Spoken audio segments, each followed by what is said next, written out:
अस्सलाम वालेकुम नाज़रीन, अवामी तनाज़ुर के नए व्लॉग के साथ मैं हूं खालिद भट्टी। आज हम बात करेंगे दो मौज़ूआत पे और दोनों का ताल्लुक है अदालतों से। आज इमरान खान को दो झटके लगे। पहला झटका तो ये लगा जब इस्लामाबाद हाई कोर्ट ने इमरान खान को इलेक्शन लड़ने की इजाज़त देने से इनकार करते हुए उनकी जो सज़ा मअतली की अपील थी उसको खारिज कर दिया, जिसके बाद इमरान खान अब इलेक्शन की दौड़ से बाहर हो गए और 2 दिन बाकी हैं इलेक्शन जो है वो कागजात नामजदगी जमा कराने, बल्कि एक दिन रह गया, आज दूसरा दिन था, कल आखिरी दिन है। और अगर तौसीह नहीं होती तो फिर वो कागजात नामजदगी जमा नहीं होंगे और वो इलेक्शन की दौड़ से अमली तौर पर बाहर हो गए। दूसरा झटका तहरीक इंसाफ को और इमरान खान साहब को लगा है वो पेशावर हाई कोर्ट से आया है। पेशावर हाई कोर्ट ने आज जो स्टे दिया हुआ था कि इलेक्शन कमीशन जो है बल्ले के निशान और इंट्रा पार्टी इलेक्शन के ऊपर फैसला ना दे, आज उस स्टे जो है उसको खारिज कर दिया, दरखास्त निपटा दी और इलेक्शन कमीशन को कहा कि आइन और कानून के तमाम तकाजे पूरे करते हुए वो कल तक यानी 22 दिसंबर तक फैसला सुना दे। तो कल इस बार अब फैसला हो जाएगा और तहरीक इंसाफ को खदशात हैं कि शायद उससे बल्ले का निशान छीन लिया जाएगा। तो ये दोनों मौजूदात के ऊपर आज हम बात करेंगे, इसके क्या असरात मुरतब होंगे और तहरीक इंसाफ के जो ख्वाब हैं क्या वो मज़ीद टूटने जा रहे हैं या उनको कुछ जो है वो रिलीफ जो है वो आने वाले दिनों में मिल सकता है। इससे पहले कि हम अपने मौजू की तरफ बढ़ें, आपसे गुजारिश है कि आपने अगर हमारा चैनल अवामी तनाज़ुर अभी तक सब्सक्राइब नहीं किया उसको सब्सक्राइब कर लें। आपको व्लॉग पसंद आए इसको लाइक करें, शेयर करें और महज़ब अंदाज से अपनी राय का इजहार करें। आज इस्लामाबाद हाई कोर्ट ने बड़ा जोरदार झटका दिया है और आपने अक्सर देखा होगा जो बड़े खंभे होते हैं, जो बड़ी मेन ट्रांसमिशन लाइंस होती हैं, वहां पे लिखा होता है खतरा 440 वोल्ट और वहां पे एक खोपड़ी सी बनी होती है ऊपर। तो ये आज जो है वो हुआ खान साहब के साथ। उनकी जो दरख्वास्त थी कि उनकी जो सज़ा है अगर उसको ख़त्म नहीं किया जाता फौरी तौर पर तो उसको मुअत्तल कर दिया जाए वक्ती तौर पर और इमरान खान साहब को इजाज़त दे दी जाए कि वो इलेक्शन लड़ सकें। 3 हलकों से कल गौहर खान साहब जो अब चेयरमैन पीटीआई हैं उन्होंने ऐलान किया था कि साबिक चेयरमैन पीटीआई इमरान खान साहब 3 हलकों से इलेक्शन लड़ेंगे, इस्लामाबाद, मियांवाली और लाहौर। तो ये जो ख्वाब देख रही थी तहरीक इंसाफ और ये एक उम्मीद दिलाई थी जो गौहर अली खान ने कल, वो आज दम तोड़ गई। और ने कल भी व्लॉग में ये बात की थी कि ये दरअसल तहरीक इंसाफ को जो है वो कारकुनों को एक उम्मीद दिलाने की कोशिश है, क्योंकि हर तरफ से बुरी खबरें आ रही हैं। तो उन्होंने ऐलान किया कि जिससे थोड़ा सा जोशो खरोच बढ़े, जो डीमोरलाइजेशन फैल रही है तहरीक इंसाफ में वो कम हो। लेकिन आज हाई कोर्ट ने, इस्लामाबाद हाई कोर्ट के 2 रुकनी बेंच ने यह फैसला सुनाया। चीफ जस्टिस आमर फारूक साहब और जनाब तारक महमूद जहांगीरी जस्टिस के ऊपर मुश्तमिल जो बेंच था 2 रुकनी, उसने आज ये फैसला सुना दिया। महफूज किया हुआ फैसला था जो आज सुना दिया गया और इमरान खान को साहब को फौरी रिलीफ देने की जो इमरान खान की इस्तदा थी उसको मुस्तरद कर दिया गया। तो ये एक बहुत बड़ा धचका है, सेटबैक है तहरीक इंसाफ के लिए। तहरीक इंसाफ तवक्को कर रही थी कि शायद इमरान खान साहब को इलेक्शन लड़ने दिया जाए। उनके इमरान खान के हामी व्लॉगर्स ने व्लॉग भी खड़का दिए थे इस पर और वो बड़े खुश थे कि जी इमरान खान साहब देखें जेल से बैठ के जो है वो नवाज शरीफ को हरा देगा और नवाज शरीफ और ये नून लीग और ये सब जो है ये नहीं ठहर सकेंगे और उनको सलाब जो है वो बहा के ले जाएगा। तो आज जो है वो हाई कोर्ट ने, इस्लामाबाद हाई कोर्ट ने फिलहाल इस सलाब के आगे बंद बांध दिया और जो उनकी सजा थी वो मुस्तरद हो गई है। तोशा खाना केस था ये। तोशा खाना केस में जो है एडिशनल सेशन जज हुमायूं दिलावर ने इमरान खान साहब को सजा सुनाई थी 3 साल की, साथ में जुर्माने की सजा भी है। तो उसके खिलाफ जो है वो उसकी जो अपील की थी उसमें जो फौरी तौर पे जो सजा थी वो मुअत्तल हो गई थी जब हेयरिंग हुई थी, लेकिन जो सजा है वो ख़त्म नहीं हुई थी या उसको मुकम्मल तौर पे जो है वो ख़त्म नहीं किया गया था। तो अभी मेन अपील का फैसला होना बाकी है इस केस में। तो पीटीआई जो है वो आर्जी रिलीफ के लिए गई थी ताकि इमरान खान साहब इलेक्शन लड़ सकें, लेकिन 2 रुकनी बेंच ने इस सजा जो है वो मुस्तरद कर दी।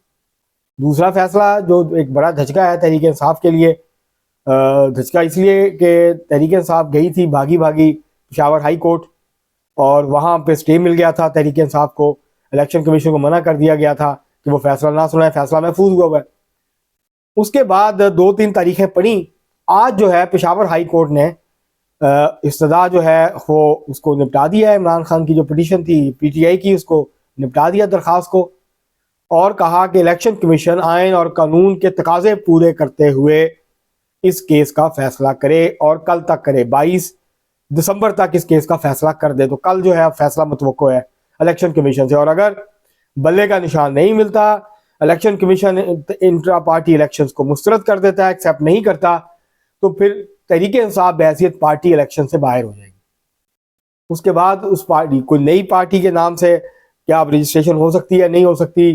क्या करेगी तहरीक इंसाफ, क्या तहरीक इंसाफ के उम्मीदवार फिर आज़ाद हैसियत से लड़ेंगे, तो ये वो सारे शुकूक व शुबहात हैं जो कल तक मौजूद रहेंगे। ये एक स्पेकुलेशन है क्योंकि हमें नहीं पता कि कल इलेक्शन कमीशन क्या फैसला करेगा। लेकिन तहरीक इंसाफ जो है वो पेशावर हाई कोर्ट जाना और स्टे लेना कि ये फैसला ना सुनाए इलेक्शन कमीशन, ये उस खौफ को जाहिर करता है जो तहरीक इंसाफ को 12 लाहक है। और तहरीक इंसाफ को ये लगता है कि शायद उनको जो है वो बल्ले का निशान ना मिले, और अगर बल्ले का निशान नहीं मिलता और इलेक्शन कमीशन उनको कोई और निशान दे देता है और फिर कहता है कि इलेक्शन दोबारा कराओ, या कोई और मामला आ जाता है, तो फिर जाहिर है इस फैसले के खिलाफ हो सकता है उनको हाई कोर्ट से या सुप्रीम कोर्ट से रिलीफ मिल जाए। तो अब ये देखना होगा कि क्या इस्लामाबाद हाई कोर्ट से अगर तहरीक इंसाफ के खिलाफ इलेक्शन कमीशन का फैसला आता है तो क्या इस्लामाबाद हाई कोर्ट से फौरी तौर पर रिलीफ मिल सकेगा, और अगर नहीं मिलता तो फिर जो है वो एक और सेटबैक होगा बड़ा तहरीक इंसाफ के लिए, और जो मुश्किलात हैं उसके अंदर इजाफा हो जाएगा तहरीक इंसाफ की। तो ये आज के जो दो फैसले हैं ये तहरीक इंसाफ के लिए कोई अच्छे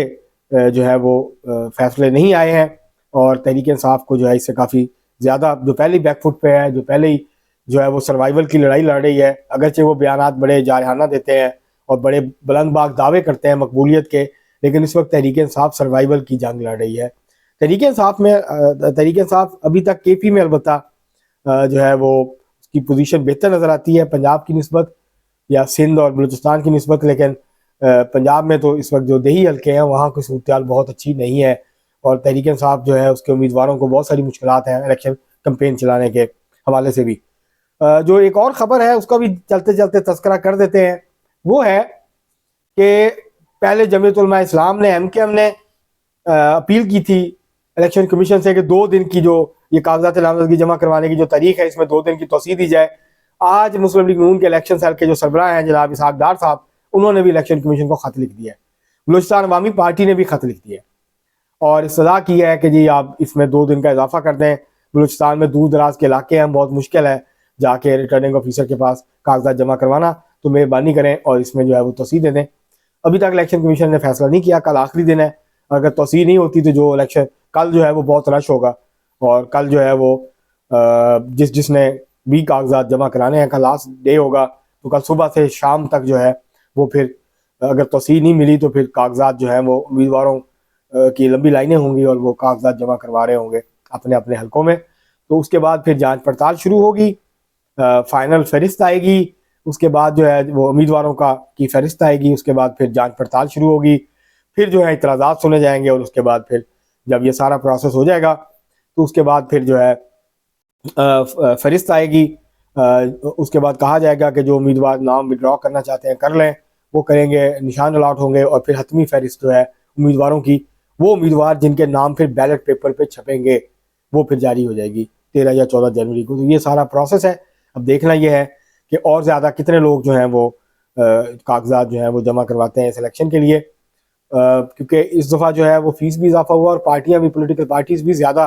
पैसे मांग रही हैं दरखास्तों के साथ। तो अब ये देखना होगा कि कितने ज़्यादा लोग जो हैं वो कागजात जमा कराते हैं, क्योंकि नून लीग ने ये कहा है अपने उम्मीदवारों से कि जितने भी टिकट के ख्वाहिशमंद हैं वो सब के सब कागजात जमा करें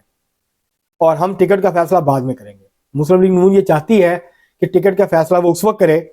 उन हलकों में जहां बहुत लड़ाई है, कि वो उन उम्मीदवारों के पास किसी और पार्टी के प्लेटफॉर्म से खड़ा होने का मौका ना मिले। वो आज़ाद हैसियत से लड़ते हैं तो लड़ें, किसी और पार्टी में ना जा पाए, ताकि मुस्लिम लीग नून को कम से कम नुकसान हो, कम से कम जो है उसका डैमेज हो। तो ये हिकमत अमली जो है वो नज़र आती है। अब देखना यह है कि क्या कि इलेक्शन कमीशन जो है वो इसको तोसी देता है इसमें, या कल जो है वो आखिरी दिन साबित होता है, उसके बाद फिर अगला अमल जो है वो शुरू हो जाएगा। तो ये बेसिकली आज कोई अच्छा दिन नहीं था इमरान खान साहब के लिए, तहरीक इंसाफ के लिए, और तहरीक इंसाफ के वो उम्मीदवार। और दूसरा ये मैं चलते चलते ये भी तस्करा करना ज़रूरी है कि तहरीक इंसाफ ये जो शोर डाल रही है कि जी हमारे कागजात छीन लिए और ये कर दिया, ये वो उम्मीदवार हैं ज़्यादातर जो पार्टी को नहीं कहते साफ कि हम इलेक्शन नहीं लड़ना चाहते, वो इलेक्शन नहीं लड़ना चाहते, और इसलिए वो इस तरह के बहाने बना रहे हैं और अपनी क़यादत को कहते हैं कि जी हम तो गए थे कागज जमा कराने, हमारे कागज छीन लिए। तो अभी तक रिकॉर्ड के ऊपर नाम नहीं बताया गया कि ये वाकया कहाँ हुआ है। तहरीक-ए-इंसाफ एक जनरल स्टेटमेंट दे रही है कि जी हमारे उम्मीदवारों से कागजात छीन लिए गए, उनको कागजात जमा नहीं कराने दिए गए, ये कर दिया, लेकिन कोई मिसाल नहीं दी है। कोई ये नहीं बताया कि किस शहर में, किस हल्के में, कहाँ पे वो गए थे, कि किस जगह से उनसे कागज छीन के फाड़ दिए गए हैं, उनके कागजात नामजदगी जमा नहीं हो रहे। तो ये जो इशू है, बजाय इसके कि तहरीक-ए-इंसाफ कुछ सबूत सामने लाए, वो एक जनरल इल्जाम लगा रही है। और लगता यूं है कि जो उम्मीदवार इलेक्शन नहीं लड़ना चाहते, जिन पे दबाव है या कोई और वजूहात हैं, वो इलेक्शन में नहीं खड़े होना चाहते, तो बजाय इसके कि वो अपनी क़यादत से कहें कि हम इलेक्शन नहीं लड़ना चाहते, तो वो इस तरह के हीले बहाने बना के अपनी क़यादत को मुतमईन करने की कोशिश कर रहे हैं और प्रोपेगेंडा कर रहे हैं इस हवाले से। तो ये कुछ चीज़ें थी जिसके ऊपर जो है वो जिसका तज़किरा ज़रूरी था। आज के लिए इतना ही, बहुत शुक्रिया।